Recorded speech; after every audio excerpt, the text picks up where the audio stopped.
Bonjour, Vidéo Grande Conso, aujourd'hui à Aulnay-sous-Bois, au nord de Paris, pour l'ouverture très attendue du premier Atacadão français. Atacadão, une enseigne propriété de Carrefour au Brésil depuis 2007 et qui est ici exploitée en location-gérance par le partenaire de Carrefour, La Belle Vie, un groupe de distribution marocain. Suivez-moi pour la visite.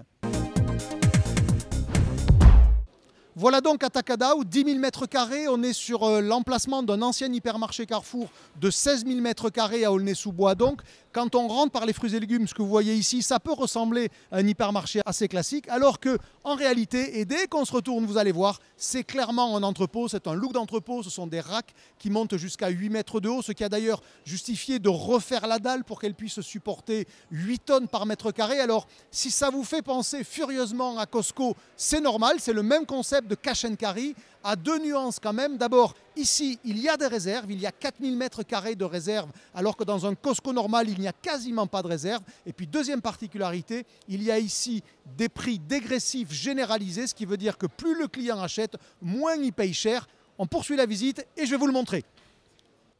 Au cœur du rayon pâtes, pour décoder ce qu'est le concept Atacadão, alors c'est déjà une offre qui est très courte, c'est 13 000 références sur 10 000 m², ça veut dire l'offre quasiment d'une supérette dans la coque d'un hypermarché. Ça permet évidemment d'avoir des facings très généreux, et vous le voyez notamment par exemple ici sur les marques de distributeurs qui pèsent 25% de l'offre, mais ça permet aussi d'avoir une très grande partie de l'assortiment qui est présenté sur palette au sol. Les palettes au sol, elles ont une vertu, c'est qu'elles permettent de diminuer les frais de personnel. Ici, j'estime que les frais de personnel sont 4% en dessous de ceux qui sont dans un hyper Carrefour. Quand vous levez les yeux, vous allez voir, ça c'est une singularité évidemment, vous avez du stockage en hauteur, une partie du stock est dans la réserve, je vous l'ai dit, mais aussi sur la surface de vente. Et puis enfin, venez voir, vous allez voir ici, on a des produits en très gros conditionnement, par exemple des pâtes en 5 kg, il y a de la semoule en 5 kg, on a aussi la même situation à la boucherie avec beaucoup de très gros conditionnement, des porcelets entiers par exemple. Pourquoi? Parce que Atacadão vise aussi une clientèle de professionnels. Chez Atacadão, tout est dédié au prix, alors y compris par exemple sur les origines pour les produits. C'est le cas du poulet qui, pour être moins cher, est polonais à la boucherie. Et puis c'est le cas ici de la théâtralisation dans les rayons qui en général le sont. Je pense à la beauté, je pense aussi à la cave à vin, où vous le voyez autour de moi, il n'y a quasiment aucun effet, aucun effort. Pourquoi? Parce qu'évidemment ça coûte très cher. Alors résultat des courses, vous voyez beaucoup de palettes au sol, encore une fois, pour le dentifrice, des cartons. Et puis même pour les produits qui sont sur étagère, on est toujours sur les racks parce qu'on est bien dans un entrepôt.